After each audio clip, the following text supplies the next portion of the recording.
Calvin, Yo, we're back. It's a Wednesday, which that means we're gonna sit here for an hour and talk. See what happens. I don't know. We're just gonna see what happens. But we actually do have a topic today, don't we? About something. yeah, I want to hear yeah. more about your game since you've been working on it for the last couple of years and seeing the original versions of it and stuff like that. I was always so enamored by what the potential could be there, and I'm amazed. I can't wait for the day that this starts pushing into soft launch and you're able to get all this stuff out and go from there. So, but there's trials and tribulations along the way. One of the things we wanted to talk about today was economy, but the other one was kind of game development process and like how to find the fun a little bit more. Which one do you want to start with? Let's do the economy because this is the one that's been on my mind, and it is certainly the one I've been doing. And I want to say this isn't just like the nitty gritty of like economy and currency and all that stuff. Like this is what I have is a very general problem that will happen to anybody. So let's say you do make a prototype in a week and you're like, oh man, this prototype's awesome. Your prototype most likely is just a core gameplay. Is most likely what the person is just doing from. 5 levels. Yeah, That's it's just it. short levels and it's a concept, but especially for mobile where retention is even more important, you're going to need to figure out how to keep the player in the game because they're going to get bored of your gameplay. So this is what I'm doing. I'm doing the meta systems to get people to play longer and basically have more content. So the thing I've been thinking about is how should the economy work for this? And just as a quick example, especially for people that haven't like played my game, let's just say you have a very simple RPG with one character and he it just attacks and kills things. I mean, let's conceptually, like, what can you do with that? I'm basically trying to take that that dough I've made and like stretch it out with more systems and more economy.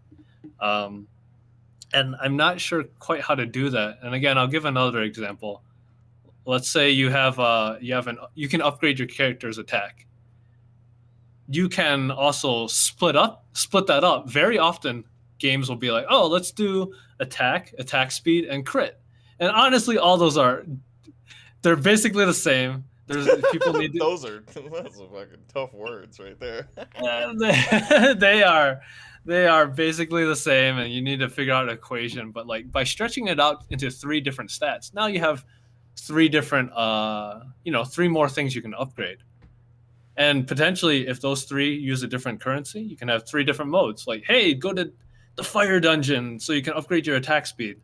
So this is the sort of thing I've been thinking about. And my question to you is like, have you ever been a part of that design process where you're actively stretching and trying to like break things down into more like subdivisions so that you can last longer? Have you done this sort of stuff?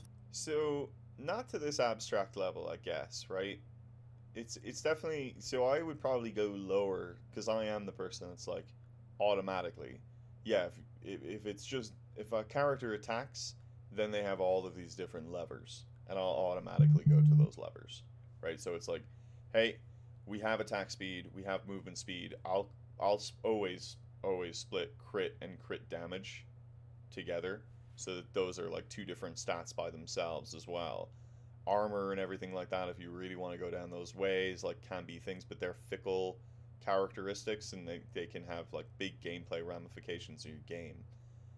Back when I was working on a prototype for a game at Backflip, um, we had even things like magic shields and armor, right? So armor would deal with physical hits, but magic shields at least got rid of the magic damage, right? So you had more of even a reason to be like, hey, this level's more magic heavy, so then I need to bring in more magic shielders rather than more like physical tanky characters and more attributes that way.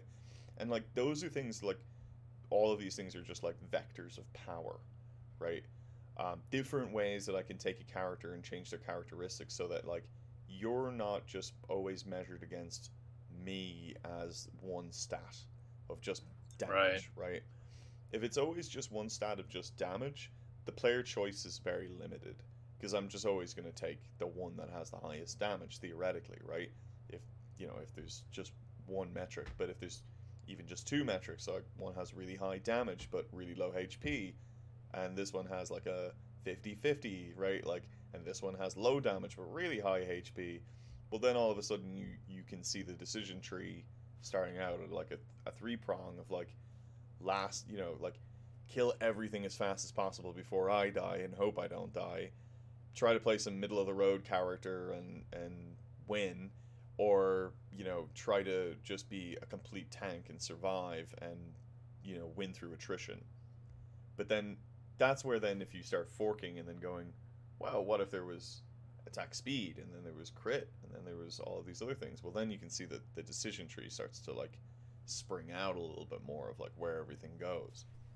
Now, yeah, go on before I keep Oh going. no, that's a really good fundamental breakdown. Yeah, go on. Yeah, so it just I will always start from there. Like if I can get it down, like make it logical, especially if it's an RPG. There's enough tropes out there that's just like, hey, here's the character model for all of this stuff, like D&D, Solaris, Civilization even has that, a bunch of things if you want to look at the units underneath the hood and stuff like that. It has some interesting things there for the damage models. Um,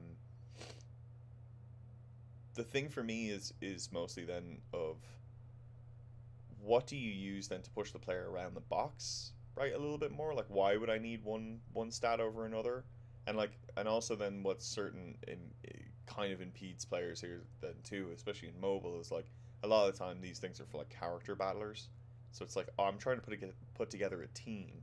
So like all of my characters are going to not be attack damage heavy characters. One or two will be, and then the other ones are the healer, and then the other one's the tank or something like that, right?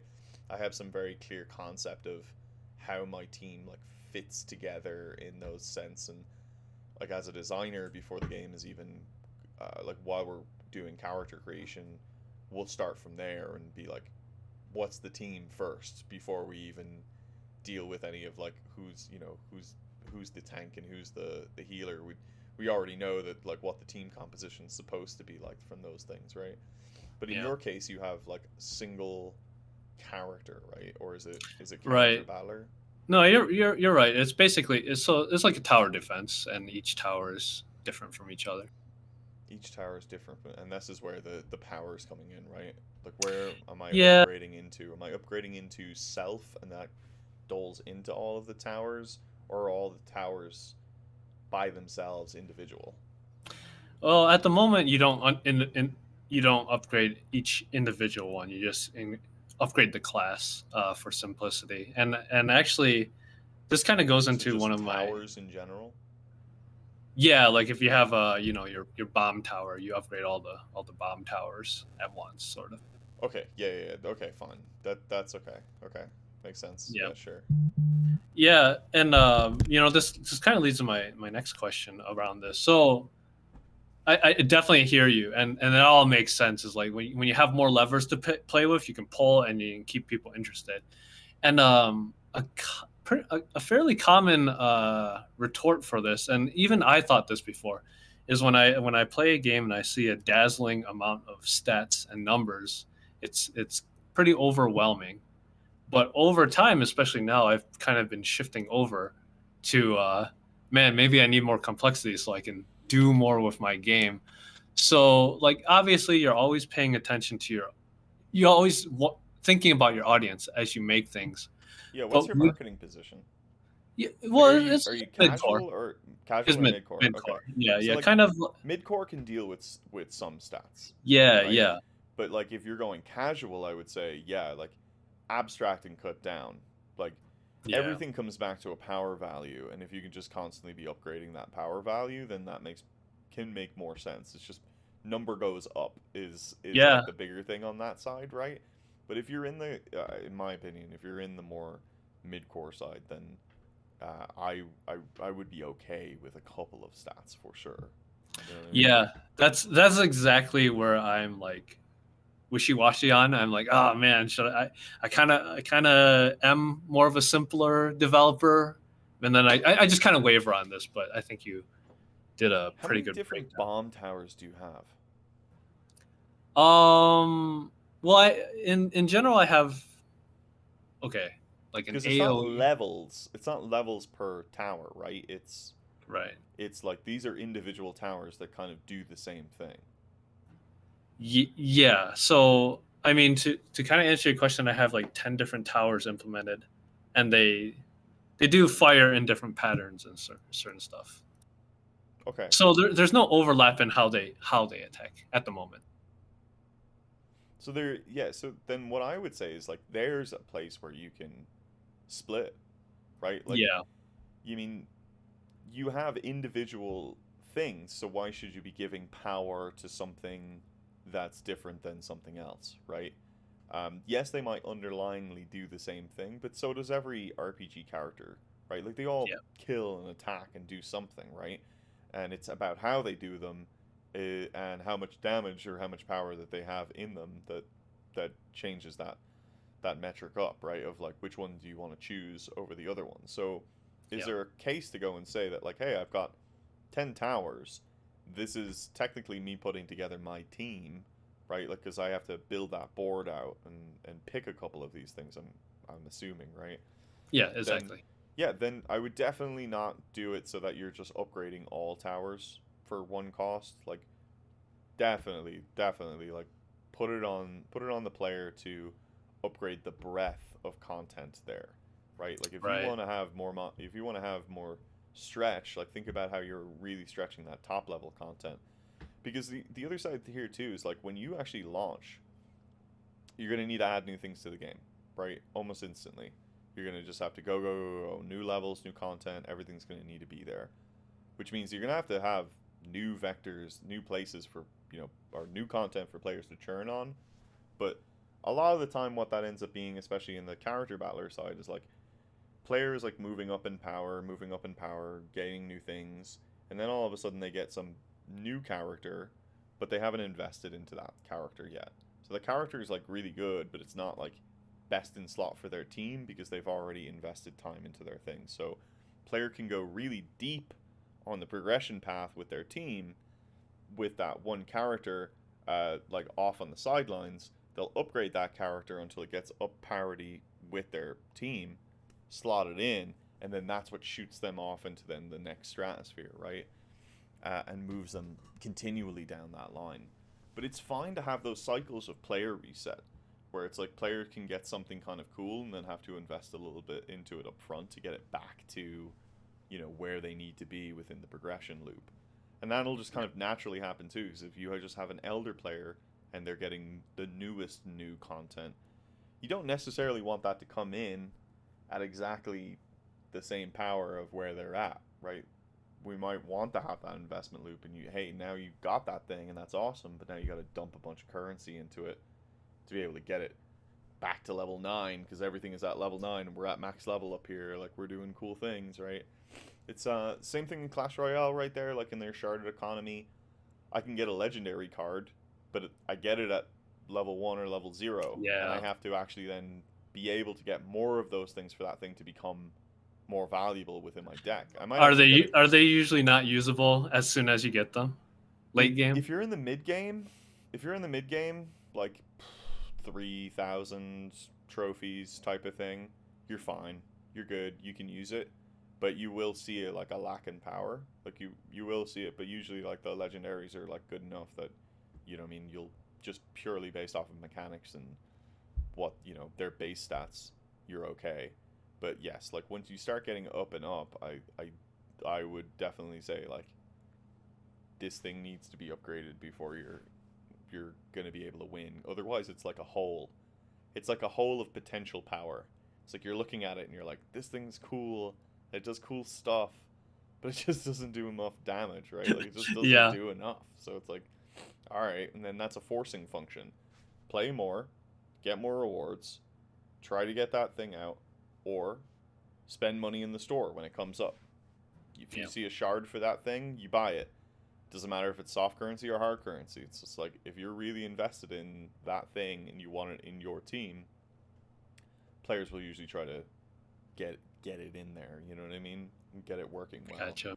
But there's a knife edge. There's a double-edged sword there too. Of like, you give player the new hotness, and then all of a sudden they put it into their thing, and it's poo-poo and stinks, and you're like, well, fucking, what was the point of Yeah, that? why would Right? I pull again? Yeah, So exactly. you gotta show potential power at the same time, right? Like, and Clash has a really easy way to do that because everybody's playing, and everybody's playing against each other. They're seeing that card. They're seeing how useful it is.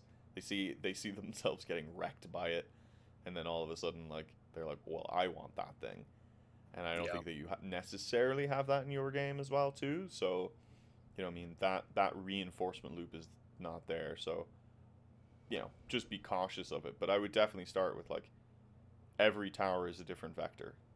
It's absolutely a different vector of power. Right. Now you Yeah. could have, sorry, you can Oh, have go ahead. you can have a one button upgrade on each individual one of those, but then you have now at least 10 lines where currency can be, you know, out, Right. logically, moving up. You know what I mean?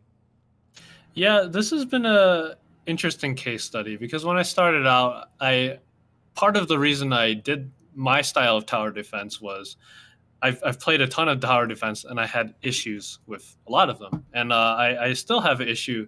I think it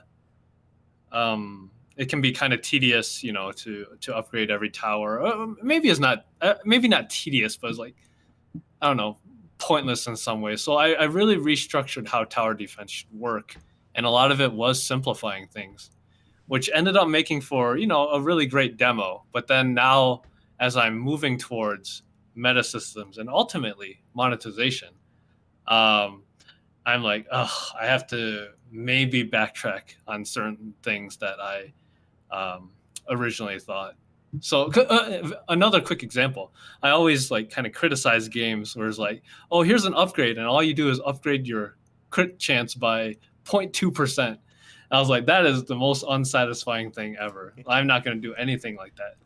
But by having much bigger upgrades, now the player is waiting a longer time in between upgrades. They're just not getting that quick progression as before. Yeah, it's like it's always been a cool thing. Wow, it's always been a idea, right? Or at least that, and this all comes from Diablo, right? That players will battle tooth and nail for that 0.2% Yeah. damage upgrade, right? But I always say it's about, depending on where you are in the hardcore and the midcore. Hardcore is 0.2, and I don't tell you what the outcome of that is, Yeah. right? And you really did battle tooth and nail to get that, and you feel accomplished for getting that. On the other side, though, like on the, showing usefulness is I think is always really important in mobile, right? I need at least something that I can use to try to, you know, uh, say that like this is better than this or something like that, right? Now that can be game feel, that can just be, but a lot of the time it's like a stat, and it's usually some high level stat, whether it be the level of the tower, like you're level 10 and I'm level 11, so therefore I'm just better, right? Or something like that. Or, a lot of these games, Empires and Puzzles, use like power, right, as the metric. So, like, power is an analogous number. In the back end, it's probably doesn't even match up to like what the stats are and stuff like that. But power is usually supposed to be like this top level bleed number that's like, if you have more power than me, then you're just powerful. It's about where that power is being filtered into is what changes the metric of my character. And that's where the game feel portion comes in, because it's like one could be a tank, one could be attacking, but they're one is higher power, but some is more useful because of the role that they're trying to play within that, stat loop. You know what I mean? Although what I did with Fall Ball Fall was so I did something that was more like Bastion, and Diablo is a great example. So Diablo, you have these smaller stat gains, and in Bastion you get like 5 upgrades total for each weapon, and they are completely different. It's like, oh, now I'm shooting heat-seeking kunais versus shooting 10 of them. So that's sort of the direction I went because I'm like, oh yeah, big sexy upgrades. But now, you just run out of upgrades like almost immediately. So that's kind of my issue. Yeah, then you can stretch those things out.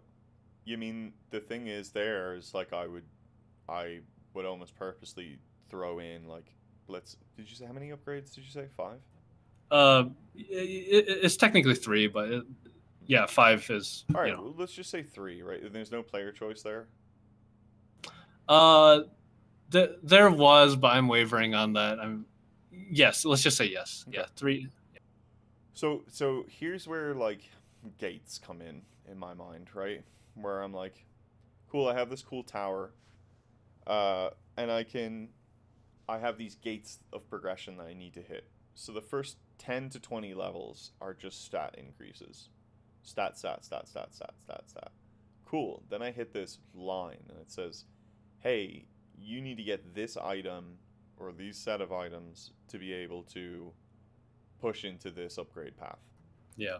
Then you get that talent, that one thing, right? You like, nice, awesome. And that was like a really hard achievement to get, right? Like I was hard locked at that point. I had to make progression to be able to get over that hump. And then I can do stat, stat, stat, stat, stat, stat, stat, stat. Okay. Yeah. Big I like jump. that. I've seen that. Stat, stat, stat, stat, stat, stat.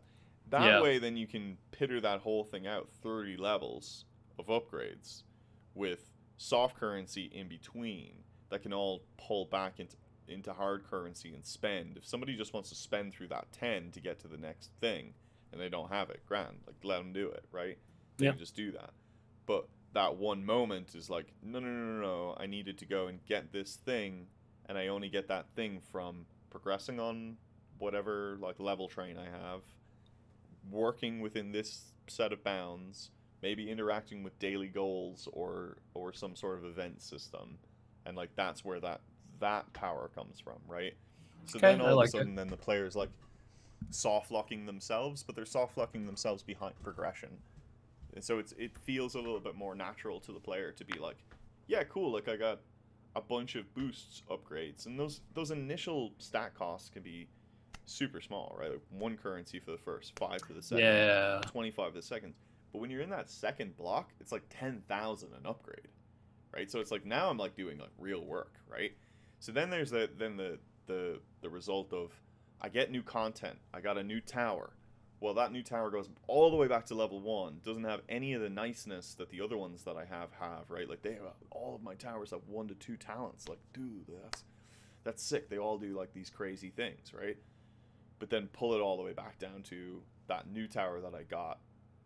How do I see the value in this thing? It's like I look through the talents tree and I say, these things sound cool. Maybe you're showing me a little video visual of the thing actually going off and like doing its crescendo, because those things are interesting, right? Like sell me the power through the visual. I would say as a metric of like, is this tower cool or not? If I put that tower on its own on a level at the top max level and it's not interesting to even like look at, then it's Yeah. like, all right, something's fucked here. Like Yeah. that thing, Yeah. get it out of here, do something or change it, right? But if you can sell me off of that, then you can sell me off of the visual, and you're not selling me off of flavor text. Oh, on the third bomb, it Yeah. shoots another Oh, bomb. God. And that bomb Oh, turns God. into 10 other bombs. It's like, just show it to me. Show me how 60 fucking cool it is. You Here's know? a 60% chance to bleed, and it does 280 damage over 7 seconds. How sexy. Yeah, just show me the big bleed visual and just be like, all right, Yeah. that's kind of sweet. That's kind of cool. Okay. No, that's a really good breakdown, and a good example of how I had a problem of small amounts of content, but they were cool. But then how you can stretch it out, kind of. I was kind of imagining you talking about giving a complete meal, not just giving like 5. Here's 3 pieces of steak. Here's some broccoli along the way, or whatever. Yeah, I like that. That's not a bad way. I like broccoli. Yeah, I like broccoli. I did too. Yeah, there's loads of things here though. But like, how many levels are you gonna have at launch?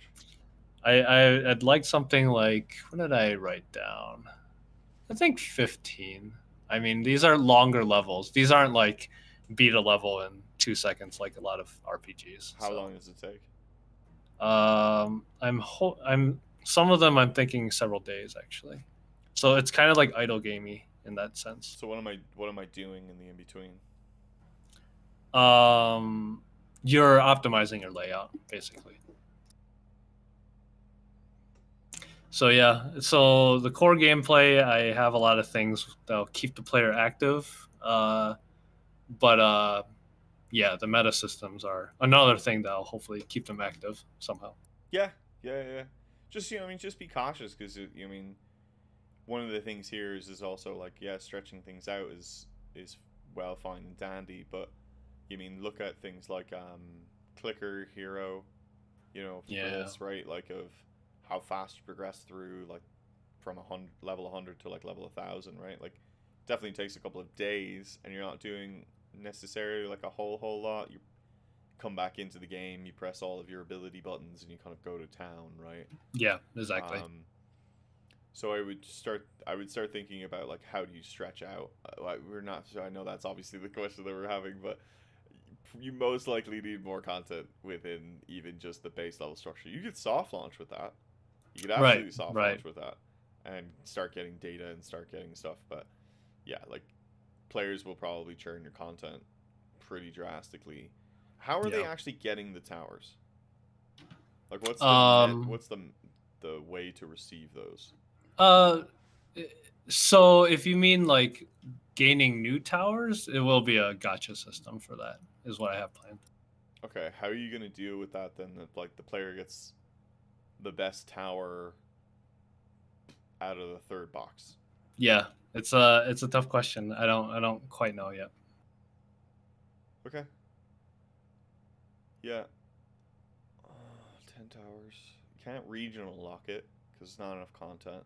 So you can't go like, I have 10 levels and the first three are this region and only give me this chest, and then the next three give me this chest, and the next three give You me know this what's chest. a trend that's been happening with gotcha lately? I've seen this in at least 3 games now. Is that you upgrade your gotcha Yeah. over time? Yeah. So that's that's actually a funny way to do it. Not only does it prevent people from getting the legendary too early, but it makes people feel like they're progressing on a track. Yeah. So it's kind of neat. Upgradable gotcha could definitely work. Um, it'd be yeah. Hmm.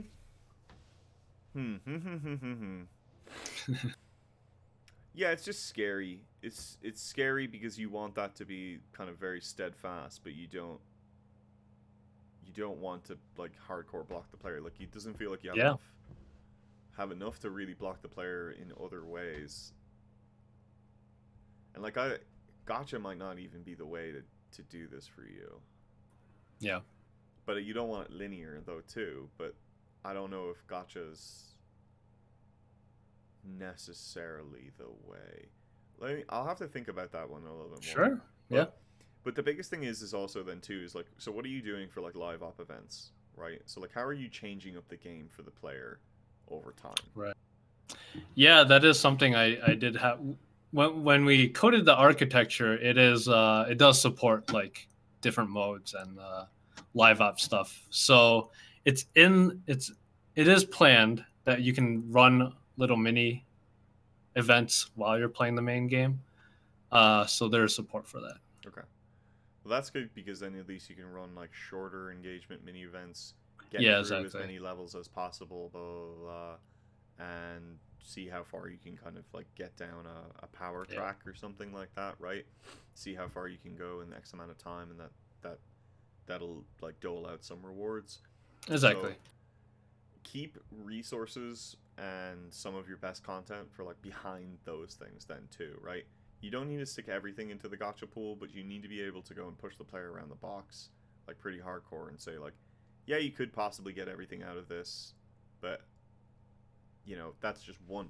If gotcha just has everything, then it's just like one vector to power rather than saying like, well, no, like I need to engage with this event. Like I have to be here and have to be active and have to be playing. If I'm not, then Yeah. I'm losing out, right? Like I'm not gaining anything, or I have to be playing in different directions to be able to get there. And that's like a hard thing because it's like, what do you do when do you want to just have then like two game boards on your phone, and now all of a sudden the player needs to switch between those two game boards and manage those two game boards, and So it's like that's like a whole thing. Um, but it's a solvable problem. A lot of these games will just go and be like, especially for the vector of power and resources, is like the Tuesday events, like these milestone events only last for one day. And the Tuesday events always gives the green currency. And the Right. Friday always gives the reds. And I need certain things to be able to unlock certain power. So then my attack towers need red gems, right? But my healing towers need the green gems. And Exactly. you try to build that intrinsic knowledge into the player from, you know, reinforcing from each event and try to see if they can actually get to those things. Um, but Uh, is the game feeling fun now? okay. That's a very So, small. I don't want you to change well, topics, but I just so the last thing, the last thing I did was get performance working. So I actually moved it from 15 FPS all the way back to 60 on an massive. old phone. So I'm super proud of that because I haven't really done a deep dive in performance before. No, it's massive. It's Yeah. absolutely massive Yeah. and needed too. Yeah, for sure. Yeah, actually, so not a total change of topic, but I want to just touch on this before we move. So, yeah, one of the viewer questions that were fielded to me was, what is the design process like, and how do you solve the problem you run into? And what we just did was really, a really informal um, example of how to tackle one of those. And I guess the question to you is, how do you, how, if you can even think of how do you generalize that? Like, how do you tackle the design process in general for other problems? Yeah, like look, everybody has their own different way of doing it, and that's where I think that this come like I have this debate with my girlfriend all the time of like what's art and what's design, right? And I always say that there is art in design, and art and design comes down to each individual will come up with their own solution based off of Yeah. their own perspective or where they want to take that idea, right? And that's fine. Everybody can kind of come up with their own thing and get to the same answer in a different way in a lot of ways too, right? But when we're looking at some of these like larger studio titles, uh, a lot of it comes down to quick. Well, so like, you know, okay.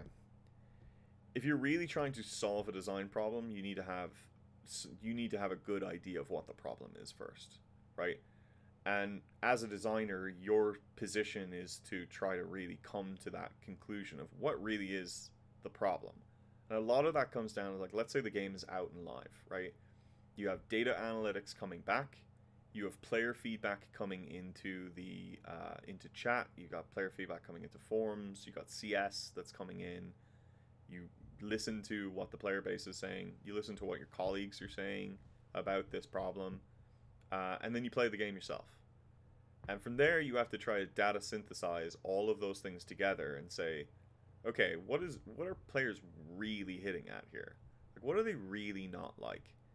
And that's not like some side like psychoanalyze like, oh no, you really hate this part. Instead, it's like way off in the weeds, like over here. It's like Yeah. you should be kind of you need to be on the pulse of like what are people really complaining about. And like I Yeah. love the Grim Reaper Hearthstone uh, balance resolve that happened. Like the Grim Reaper, the card in Hearthstone was causing all sorts of problems with combos that were like really low cost but could have humongous impact. I think you could like almost win the game for like 5 to 7 mana or something like that, right? So it was kind of crazy. Uh, Blizzard they didn't nerf Grim Reaper as a card. They nerfed cards around Grim Reaper because it was like Ah, understanding that the problem is not necessarily the card. It's the things that enable the card to act in a certain way is what really is like was a nice. core. And you could just look at player feedback and look at colleagues and say and look directly at that one thing and say that's this thing, it's this thing, it's this thing. But if you don't take a second to just like pull yourself out and like look away, then that's a problem, right? Man, that's really good. Yeah, problems are not obvious usually, for the most part with game design. Absolutely. So like if your game's out there and you can get player feedback like that, those are the places where you go. Now if you're in your sphere, right, like when games just not fun. You know what I mean? We're just trying to find the fun, which is, you'll hear, hopefully, you'll hear game designers like saying quite often when we're in like prototyping stages and stuff like that, right? Like we're just trying to find the fun here. Um, a lot of that is just random exploration.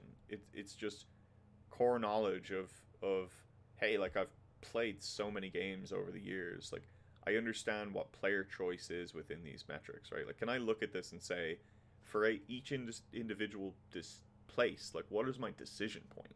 Like what is actually the decision chain, and like what led me to this position, and did I have meaningful choice within those places, and did it also kind of make sense? And sometimes it doesn't, a lot of times it doesn't really necessarily need to make sense, but I like to ground people in reality a little bit more so that they can build a very clear metric of, oh, I'm making this decision because like I think that that's going to push me this way and in this other way, and I do that because of some external knowledge that I've had before. Um, and I think that there's a couple of different ways that you can really look at this too. And uh, part and parcel with all of this is, and I might get, I'll probably get some hate from this, but is like comparison too, right? Like you have a model that is like, I want to make something that's completely different than anybody else. I want to make mechanics that nobody has ever seen before. But those things are still rooted in something else, and you're still comparing yourself to other things. You're just saying, I'm going to compare it but be opposite.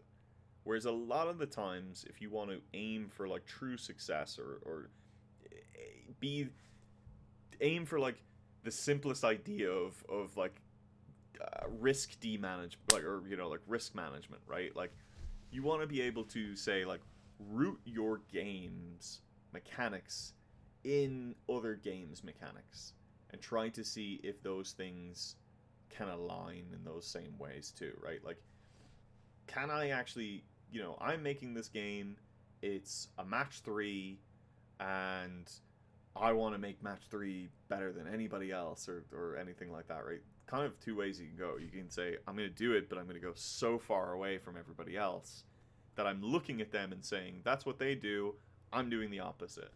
And you're still doing that comparison and making sure that you're at least like, you're pushing on that way, and The other way is like, I'm looking at this and saying, hey, here's 4 other games that are in my genre.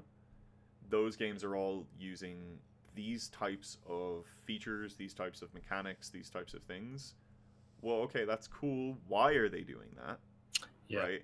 Like, why do they all onboard the blocker first? Why do they all onboard then the sticky ball second? Right? There's reasons behind those things, and you can root that in the player journey of the onboarding if you can really hit the hone of like what it is. A big portion of it is they're all looking at each other too, and that's where like there's uber risk management, where it comes down to, hey, there's too many games that are all doing the same thing in this water.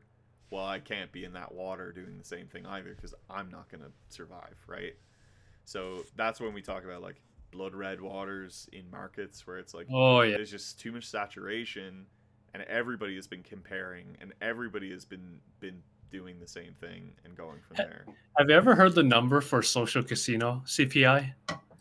Oh shit, no, but it's probably like $15, is it? So I heard that Social Casino, if you want to bring one user into your game, the CPI is $300.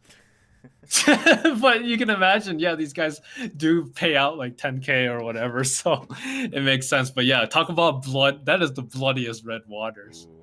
But yeah, that's a good point. You're always choosing where you want to sit in the market, and I mean, this is a very deep topic, but in terms of the design process, if you are going to borrow a mechanic from somebody else, which is going to be fit, I mean, it's 99% of the time you're going to borrow something. But it's not about borrowing from somebody individually. Yeah. Like a lot of the time you're borrowing from the genre. Like just like your RPG metric, right? Like you're borrowing attack damage and stuff from RPGs. Like that's just That's, you mean, yeah, like at the highest level, that's what it is, right? Um, but you can be borrowing things from other places as everybody is pulling from that same metric. It's just like, Yeah. how can you change up your game within those styles, or do you just do something completely different? But if you're doing something completely different, you need to understand the risk that is attached to that. That you are not setting yourself into the market, into a like direct market slot.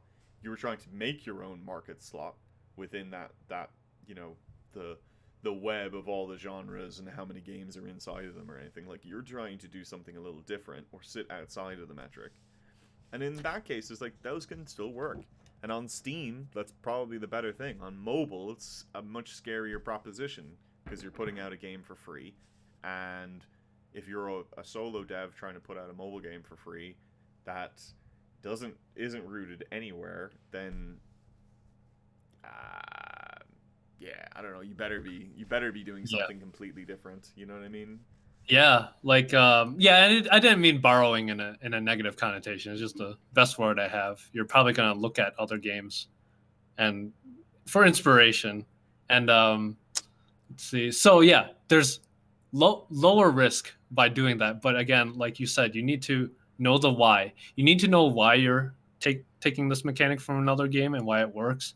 And if you're going to innovate, you need to know why that works, which is frankly, it's like 100 times harder to figure that out because you're doing something new. But the example I wanted to give was I've heard this pretty funny quote. There's this game designer who said Riot has no idea how to monetize, which is obviously a very hot take. But he said, and he found out that League of Legends only has less than 5% conversion rate, and that's confirmed by the company. And for those type of games where you like open up your own client on your desktop, 5% is kind of abysmal because World of Tanks has 15 to 25% conversion rate. Well, and conversion means a person who has paid before. So his statement was, don't copy what Riot does. Riot only works because they have 8 billion players that play their game. So you have to be careful and make sure you understand not just how the game design works, but like how the company, like how it fits their company. Yep. Yeah. This is why it is definitely a thing, and it bugs me. Like, it doesn't bug me, but um, you always have to take things from major game companies with a pinch of salt. They have so much money to just burn and so much time to just throw the fuck away that it's ridiculous. Like, the amount of wastage at these companies is ginormous. Like, it is genuinely huge. I thought of this because in the Overwatch subreddit, they're like, oh, why don't they just do what Apex did? Why don't they just do what this did? It's like, there's more complicated than that. It is funny, though, because, like, when I interviewed for Riot, like, 2 years ago or whatever, like, that was the first thing I went to for Valorant, was like, your fucking marketplace sucks. It sucks. Yeah. What the fuck is this premium currency? You never show it off. Where can I even buy it? Like, here's all these guns. Here's all these hot, beautiful weapons with all these cool I can't. It's a 2D image. It's like, guys, like, what are you doing here? Like, come on. You know what I mean? But this is the difference, right? Build a fun game. They don't care in a lot of ways, and they didn't care back then either. It's like, the game has to work on its own merit, and the people that will buy, right? Make something fun, sticky, and engaging. Something that is, for them, is a consistent thing across their entire company portfolio. Highly competitive, highly repeatable, highly sticky, and with self-expression and player expression into either character choice, character play style, and character visual.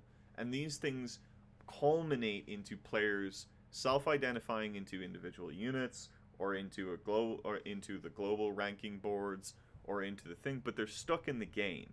If the skins all went away, it wouldn't matter. Like, the game still sticks. So that's the most important thing in general, right? Like, monetization is third to retention and engagement in my metrics. Right. No, So definitely.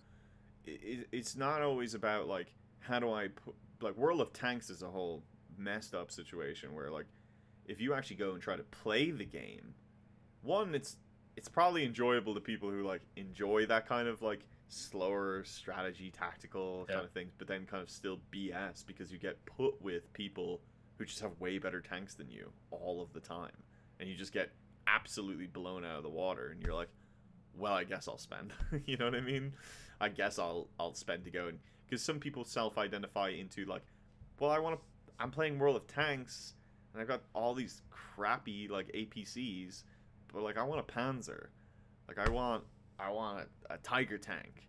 How are you gonna get that? $25, and they know Yeah. like which are the ones that people want to play, and those are usually then surfaced in some of like the earliest bundles that you can get into. So it's like I think a lot of players that want to play the fantasy of World of Tanks, they've automatically locked those things Sure. behind some stuff. But But yeah, we gotta wrap this up, gosh, unfortunately. yeah. But final thoughts. Crap. I had something from before this when we were talking pre riot and everything else like that.